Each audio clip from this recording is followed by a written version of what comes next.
உலகெங்கிலும் உள்ள meme TV Tamil நேயர்களுக்கு வணக்கம். இந்த செய்தி தொகுப்பிற்கு உங்களை வரவேற்கிறேன். ஆர்ஜே பரணி. முதலில் தலைப்புச் செய்திகளை பார்க்கலாம். துருக்கி உளவுத்துறை தலைவருடன் ஹமாஸ் பிரதிநிதிகள் சந்திப்பு. சமாதான உடன்படிக்கை உள்ளிட்ட முக்கிய விவகாரங்கள் குறித்து பேச்சுவார்த்தை. பாதுகாப்பு என்ற பெயரில் அத்துமீறல்களை நிகழ்த்தி வந்த இஸ்ரேலின் காலம் முடிவுக்கு வந்துவிட்டது. துருக்கி வெளியுறவுத்துறை அமைச்சர் பேச்சு. காசா சமாதான உடன்படிக்கையின் 2வது கட்டம் குறித்து அமெரிக்காவில் பேச்சுவார்த்தை. துருக்கி, கத்தார் நாடுகளின் பிரதிநிதிகள் பங்கேற்பு. பலஸ்தீன் சிறைவாசிகளை முதலைகளால் சூழப்பட்ட வளாகத்தில் அடைக்க வேண்டும். இஸ்ரேல் அமைச்சரின் கொடூர சிந்தனை. இனி செய்திகளை விரிவாக பார்க்கலாம். துருக்கி உளவுத்துறை தலைவர் இப்ராஹிம் கலீன் ஹமாஸ் இயக்க பிரதிநிதிகளுடன் பேச்சுவார்த்தை நடத்தியுள்ளார். ஹமாஸ் மூத்த தலைவர் கலீல் அல் ஹையா தலைமையிலான குழுவினர் உளவுத்துறை தலைவரை இஸ்தான்புல் நகரில் சந்தித்து உரையாடினர். காசா சமாதான உடன்படிக்கையின் முதல் கட்ட ஒப்பந்தங்கள் அனைத்தையும் பாலஸ்தீன தரப்பு பின்பற்றியதை ஹமாஸ் நிர்வாகிகள் எடுத்துரைத்தனர். அத்துடன் இஸ்ரேலின் அத்துமீறல்கள் குறித்த விரிவான தகவல்களை அவர்கள் வழங்கினர். சமாதான உடன்படிக்கையை நிலைநாட்டுவதிலும் இஸ்ரேலின் மீறல்களை தடுப்பதிலும் துருக்கி மேற்கொண்டு வரும் முயற்சிகள் குறித்து உளவுத்துறை தலைவர் எடுத்துரைத்தார். சவால்களை கடந்து உடன்படிக்கையை பின்பற்றுவது குறித்தும் 2ஆம் கட்ட பேச்சுவார்த்தை குறித்தும் இரு தரப்பினரும் ஆலோசித்ததாகவும் கூறப்படுகின்றது. காசாவிற்கு துருக்கி அனுப்பும் நிவாரணப் பொருட்கள் மற்றும் அண்டை நாடுகளுடன் இணைந்து நிவாரணப் பொருட்களின் அளவை அதிகரிப்பது குறித்தும் உரையாடினர். சுதந்திர பாலஸ்தீன தேசத்தை அமைப்பதற்கான தங்கள் உறுதிப்பாட்டை இரு தரப்பினரும் வெளிப்படுத்தினர். பாலஸ்தீன விவகாரத்தில் சமீப காலமாக துருக்கியின் பங்களிப்பு மிக குறைவாக உள்ளதாக விமர்சனங்கள் எழுந்தன. தற்போது சமாதான உடன்படிக்கையில் துருக்கி அதிகப்படியான பங்களிப்பை ஆற்றி வருகின்றது. காசாவில் அமையவுள்ள சர்வதேச படையில் துருக்கியையும் இணைக்க வேண்டும் என்பதில் அமெரிக்கா உறுதியாக உள்ளது. இஸ்ரேலின் எதிர்ப்பையும் கடந்து அமெரிக்கா இக்கருத்தை வெளிப்படுத்தியுள்ளது. பாதுகாப்பு என்ற பெயரில் அத்துமீறல்களை நிகழ்த்தி வந்த இஸ்ரேலின் காலம் முடிவுக்கு வந்துவிட்டது.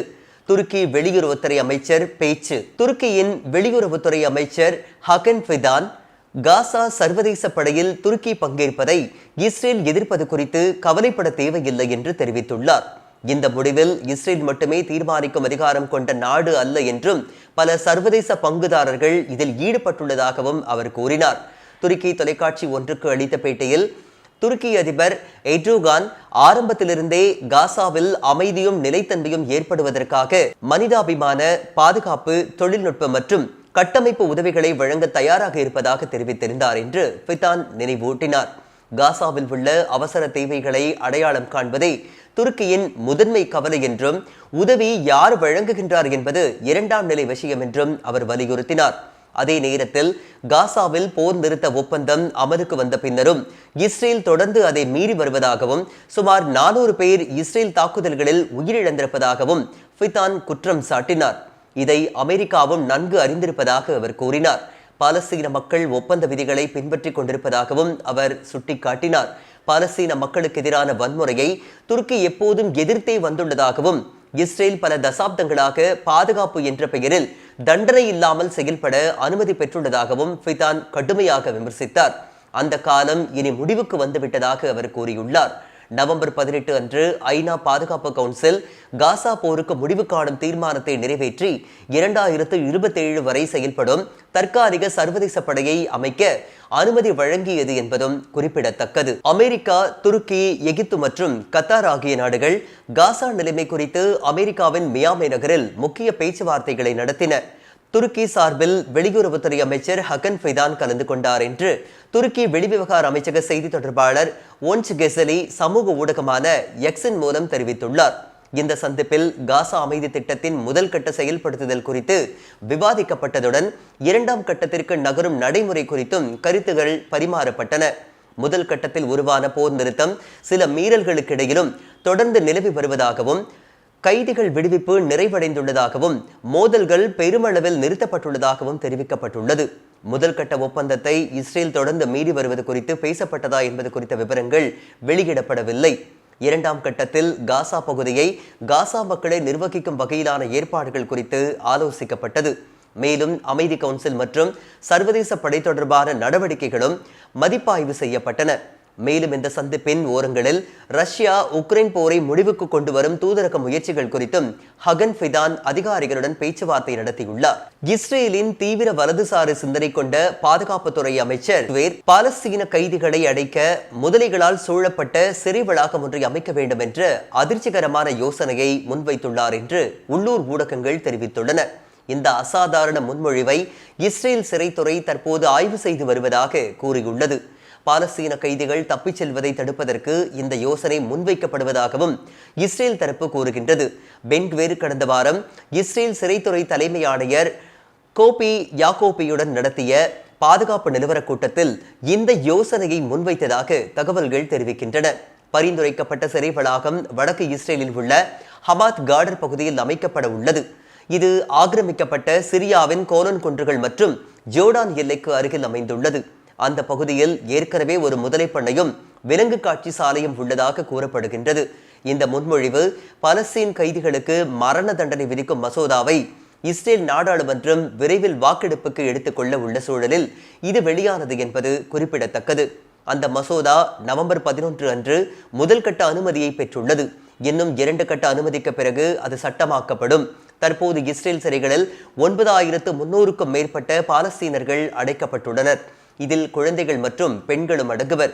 பல மனித உரிமை அமைப்புகள் கைதிகள் மீது சித்திரவதை, பட்டினி மற்றும் மருத்துவ அலட்சியம் அதிகரித்துள்ளதாகவும் இதனால் பலர் உயிரிழந்திருப்பதாகவும் குற்றம் சாட்டுகின்றன. காசாவில் நடைபெற்று வரும் போர்க்காலத்தில் இந்த மீறல்கள் மேலும் தீவிரமடைந்துள்ளதாகவும் அறிக்கைகள் தெரிவிக்கின்றன. அரசியல் விமர்சகரான டக்கர் கால்சன் காசாவில் பொதுமக்கள் கொல்லப்படுவதை ஆதரிக்கும் சில கிறிஸ்தவ மத போதகர்களை கடுமையாக விமர்சித்துள்ளார். டர்னிங் பாயிண்ட் USA அமைப்பு நடத்திய அமெரிக்கா ஃபெஸ்ட் நிகழ்ச்சியில் பேசிய அவர், ஒருவர் குற்றம் செய்தால் அவருடைய குழந்தையை கொல்லலாமா?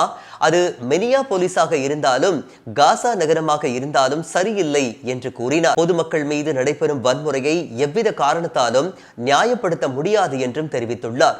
மேலும் கடவுள் எந்த ஒரு நாட்டின் பக்கமும் இல்லை என்று கூறிய கால்சன் மதத்தை வன்முறைக்கு ஆதரவாக பயன்படுத்தக்கூடாது என்று வலியுறுத்தியுள்ளார். சில மத போதகர்கள் அரசியல் கருத்துக்களை பிரசங்கமாக மாற்றி அதை சுவிசேஷம் என காட்டுகின்றார்கள் என்றும் அவர் குற்றம் சாட்டினார். மதமும் அரசியலும் ஆபத்தான வகையில் கலக்கப்படுவதாக அவர் குறிப்பிட்டுள்ளார். இந்த நிகழ்வு இந்த ஆண்டின் தொடக்கத்தில் கொல்லப்பட்ட சார்லி கிர்கின் நினைவாக நடத்தப்பட்டது. கால்சனின் கருத்துக்கள் இஸ்ரேலுக்கு ஆதரவு தெரிவித்து வரும் பென் ஷாபிரோ உள்ளிட்ட பல அமெரிக்க கன்சர்வேட்டிவ் தலைவர்களின் நிலைப்பாட்டிலிருந்து வேறுபட்டதாக கருதப்படுகின்றது. காசாவை சீரமைப்பதற்காக அமெரிக்கா முன்வைத்துள்ள திட்டம் முழு விவரங்களும் பின்னணியில் இல்லாததால் அமெரிக்காவின் திட்டம் குறித்து எழுந்துள்ள சந்தேகம். போருக்கு பிந்தைய காசாவின் மறுசீரமைப்பை நோக்கமாக கொண்டு அமெரிக்கா சன்ரைஸ் என்ற பெயரில் ஒரு நீண்ட கால திட்டத்தை முன்வைத்துள்ளதாக வால் ஸ்ட்ரீட் ஜேர்னல் செய்தி வெளியிட்டுள்ளது. இந்த திட்டத்தின் நோக்கம் காசாவை அடுத்த 10 ஆண்டுகளில் தொழில்நுட்ப அடிப்படையிலான நவீன நகரமாக மாற்றுவதாகும். இந்த திட்டத்தை அமெரிக்க ஜனாதிபதி டொனால்ட் ட்ரம்பின் மருமகனும் அரசியல் ஆலோசகருமான ஜெரட் குஷ்னரும் அமெரிக்க தூதர் ஸ்டீவ் விட்காஃபும் தயாரித்துள்ளனர். காசாவின் மொத்த மறுசீரமைப்பு செலவுகளில் சுமார் 20% அமெரிக்கா ஏற்றுக்கொள்ளலாம் என்று கூறப்பட்டுள்ளது. 32 பக்கங்களை கொண்ட பவர் பாயிண்ட் விளக்கப்படமாக இந்த முன்மொழிவு தயாரிக்கப்பட்டுள்ளது. கடற்கரை அருகே உயரமான வானளாவிய கட்டிடங்கள், திட்டத்திற்கான பட்ஜெட், பொருளாதார வரைபடங்கள் போன்றவை இதில் இடம்பெற்றுள்ளன. கூடாரங்களில் வாழும் மக்களை வசதியான அடுக்குமாடி குடியிருப்புகளுக்கு மாற்றி வறுமையிலிருந்து வளமைக்கு அழைத்து செல்லும் படிநிலைகளும் இதில் விவரிக்கப்பட்டுள்ளன. இந்த திட்டத்தின் மொத்த செலவு 10 ஆண்டுகளில் 112.1 பில்லியன் அமெரிக்க டாலர்கள் என்று மதிப்பிடப்பட்டுள்ளது. இதில் சுமார் 60 மில்லியன் டாலர்களை மானியங்கள் மற்றும் கடன் உத்தரவாதங்கள் மூலம் அமெரிக்கா வழங்கும் என்று கூறப்படுகின்றது. இதனால் எதிர்காலத்தில் காசா தானாகவே திட்டங்களை தயாரித்து நிதியளித்து கடன்களை திருப்பிச் செலுத்த முடியும் என்று திட்டத்தை முன்வைத்தவர்கள் வாதிடுகின்றனர். ஆனால் இந்த மறுசீரமைப்பிற்கு தேவையான பெரும்பான்மையான நிதிகளை எந்த நாடுகள் அல்லது நிறுவனங்கள் வழங்கும் என்பது தெளிவாக குறிப்பிடப்படவில்லை. மேலும் மறுகட்டுமான காலத்தில் காசாவில் உள்ள சுமார் 20 லட்சம் பாலஸ்தீனியர்கள் எங்கு வசிப்பார்கள் என்ற கேள்விக்கும் பதிலில்லை. வாஷிங்டனில் உள்ள பல அதிகாரிகள் இந்த திட்டத்தின் நடைமுறை சாத்தியத்தன்மை குறித்து சந்தேகம் தெரிவித்துள்ளனர். குறிப்பாக ஹமாஸ் ஆயுதங்களை கைவிட ஒப்புக்கொள்வார்களா என்பதும், செல்வந்த நாடுகளை நிதி வழங்க சம்மதிக்க வைப்பது சாத்தியமா என்பதும் கேள்விக்குறியாக உள்ளது. இந்த திட்டம் காசாவை மத்திய கிழக்கின் ரிவியேராவாக மாற்றும் ட்ரம்பின் பார்வைக்கு ஒத்ததாக உள்ளது. காசாவின் மக்களை அருகில் உள்ள நாடுகளுக்கு அனுப்ப வேண்டும் என்று அமெரிக்கா மற்றும் இஸ்ரேல் அரசியல்வாதிகள் கூறி வந்த நிலையில் இந்த திட்டம் முன்வைக்கப்பட்டுள்ளது. இத்திட்டம் குறித்த கருத்துக்கள் எதையும் பாலஸ்தீன அமைப்புகள் இதுவரை தெரிவிக்கவில்லை. மீண்டும் தலைப்புச் செய்திகள். துருக்கி உளவுத்துறை தலைவருடன் ஹமாஸ் பிரதிநிதிகள் சந்திப்பு. சமாதான உடன்படிக்கை உள்ளிட்ட முக்கிய விவகாரங்கள் குறித்து பேச்சுவார்த்தை. பாதுகாப்பு என்ற பெயரில் அத்துமீறல்களை நிகழ்த்தி வந்த இஸ்ரேலின் காலம் முடிவுக்கு வந்துவிட்டது. துருக்கி வெளியுறவுத்துறை அமைச்சர் பேச்சு. காசா சமாதான உடன்படிக்கையின் 2வது கட்டம் குறித்து அமெரிக்காவில் பேச்சுவார்த்தை. துருக்கி, கத்தார் நாடுகளின் பிரதிநிதிகள் பங்கேற்பு. பலஸ்தீன் சிறைவாசிகளை முதலைகளால் சூழப்பட்ட வளாகத்தில் அடைக்க வேண்டும்.